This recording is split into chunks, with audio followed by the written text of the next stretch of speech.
किसी को नहीं पता रहता। ये फांसीवादी अध्यादेश जो आया है किसानों को लेके, ये आम आदमी के लिए नहीं, किसानों के लिए भी आप देखिए, किसान पुलिस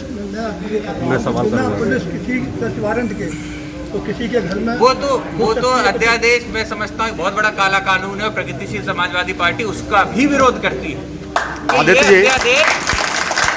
अध्यादेश के जरिए मैं समझता हूँ कि लोगों को टारगेट करने की ज्यादा मंशा है इसके अंदर, क्योंकि ये संविधान के भी खिलाफ है।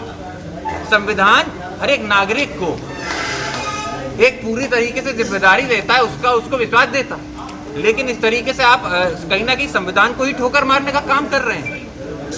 आप किसी को भी बिना वारंट के किसी के घर में पर्सनल लाइफ में नहीं जा सकते हैं। ये सिर्फ हिंदुस्तान नहीं बल्कि पूरी दुनिया में ये कायम है। लेकिन आप उत्तर प्रदेश के अंदर ये नया शासनादेश लाके क्या दिखाना चाहते हैं? किस वो ऐसे लोग हैं जिनके घर में आप बिना वारंट के घुसना चाहते हैं? आपको इतनी जल्दी किस चीज की पड़ी हुई है? ये सब सवाल है, इसके जवाब देने चाहिए सरकार को। मैं समझता हूँ सरकार इस समय पे चाहे नौजवान हो, बुजुर्ग हो, महिला हो, किसान हो, कोई भी सरकार पे भरोसा नहीं करती। सब डर की वजह से एक डर, एक भय का माहौल सिर्फ प्रदेश नहीं बल्कि पूरे हिंदुस्तान के अंदर बनता जा रहा है। आदित्य जी, मेरा सवाल आपसे यह है, आपने किसानों की बात की, शिवपाल सिंह जी किसानों के मसीहा रहे हैं। आज देश की स्थिति यह है कि पूरे देश में यूरिया का गंभीर संकट है। हम सवाल ये करना चाहते हैं आपसे, ऐसी क्या स्थिति आ गई? सरकार एमएसपी खत्म करना चाहती है, यूरिया देना नहीं चाहती है, देश में ऐसी स्थिति बन गई कि हरसिमरत कौर को अपना इस्तीफा देना पड़ा। क्या कहेंगे आप? देखिए, ये किसानों के लिए खास करके बहुत अच्छा सवाल आपने किया और ये बहुत ही ज़रूरी सवाल है।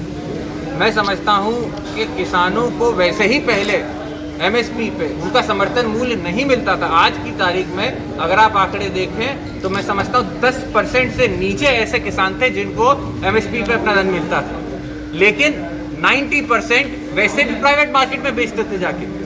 लेकिन आज के समय पे अगर आप उसको कंप्लीटली प्राइवेटाइज कर देंगे तो मैं समझता हूँ ये किसान को आत्महत्या करने के अलावा और कुछ उसके पास नहीं बचेगा। क्या किसान के पास, जो मान लीजिए आप उदाहरण के तौर पे लीजिए, हमारे आलू होता है इटावा में, जो आलू यहाँ पर होता है, अगर कल को लेस कंपनी है, हम उस पर फैक्ट्री पे आलू बेचने जाना चाहते हैं तो क्या किसान यहाँ का जा पाएगा वहाँ तक? क्या वहाँ का आदमी यहाँ पे आके किसान से ले पाएगा? तो ये जो आप दूरी खत्म करने की बात कर रहे हैं, ये खत्म नहीं हो सकती। मैं समझता हूँ ये किसान का जीते जी गला घोटने वाली बात होगी। कोई भी पार्टी हो, नेता हो, अगर इस आदेश का पालन करता है, उसको सपोर्ट करता है, तो मैं समझता हूँ वो किसान का दुर्विरोधी होगा। आप एमएसपी पे क्या कहना चाहेंगे? मैं यही कहना चाहूँगा, देश के लिए एमएसपी कितनी जरूरी है? बहुत जरूरी है। वो मैं समझता हूँ कि एक तरीके से लाइफ लाइन होगी एमएसपी हमारे देश के लिए। लेकिन अगर आप इसको खत्म करते हैं, हरियाणा जाइए, पंजाब जाइए, वहाँ पे देखिए किस तरीके से इसके ऊपर विरोध हो रहा है। लेकिन फिर से जो केंद्र सरकार है, जो मौजूदा सरकार है, इसको किसानों की जगह ये दिखा रही कि ये अड़तियाँ हैं, ये बिचौलिए हैं जो ये प्रदर्शन करा रहे हैं। ये बात गलत है। आप जाके वहाँ देखिए, हजारों नहीं लाखों किसान सड़कों पे उतर। आदित्य जी, एक मिनट मैं आपकी बात को कहूँगा।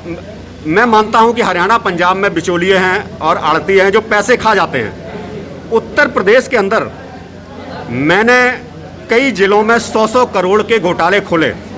जो अभी धान की खरीद हुई है उसमें मैंने जिस जिले में घुसता हूँ उसमें 100-100 करोड़ के घोटाले ऐसे हैं जिसमें अधिकारी खा जाते हैं। किसानों की फर्जी परचेज पड़ती है, किसानों को उनका पैसा ही नहीं मिलता।